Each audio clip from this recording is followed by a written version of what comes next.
तो 9 निधियां जो है वो आपको प्राप्त करनी चाहिए। अगर आप धन से संपन्न हैं फिर भी आपके पास ऐसा रिचुअल होना चाहिए कि धन की कभी कमी ना हो, धन की वर्षा होती किसी भी फॉर्मेट। धन से संबंधित जितनी भी साधनाएं होनी चाहिए वो आपको संपन्न करते रहना चाहिए, या तो स्वयं से या तो किसी के माध्यम से प्राप्त करते रहना चाहिए। तो ये भी एक रिचुअल होता है।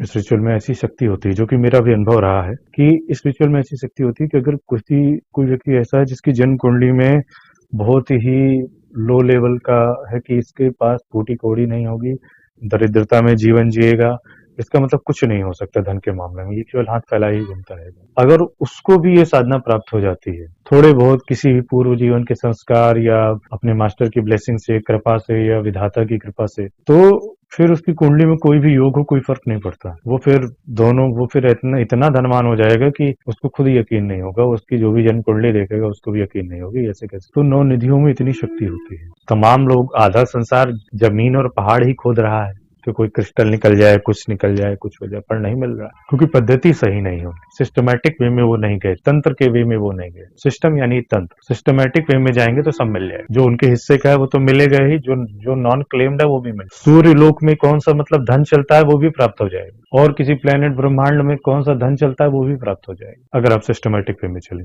तो ये जो साधनाएं हैं ये अपनी तपस्या के माध्यम से या अपने धन के माध्यम से या अपने संकल्प के माध्यम से जरूर प्राप्त करनी चाहिए, और ये समय बहुत अनुकूल होता है इस तरह की साधनाओं को प्राप्त करने का। तो वो ऐसे मौके हैं वो गंवाने नहीं चाहिए। फीस जाहिर सी बात है ज्यादा ही होगी, क्योंकि छोटी सी चीज नहीं है, खजाना ही मिल रहा है, वो भी एक दो नहीं 9 प्रकार के अलग अलग खजाने, तो जो कि देवताओं के लिए भी दुर्लभ होते हैं। देवता भी साधना करते हैं 9 निधियों की प्राप्ति। धन की आवश्यकता सबको होती है किसी न किसी रूप। तो अगर आप अपनी आत्मा में संस्कार लेकर के आए हैं तो ये साधना आपको अवश्य प्राप्त होगी, और अगर नहीं है तो अपने संकल्पों के माध्यम से इस चीज को पाने का प्रयास करना चाहिए।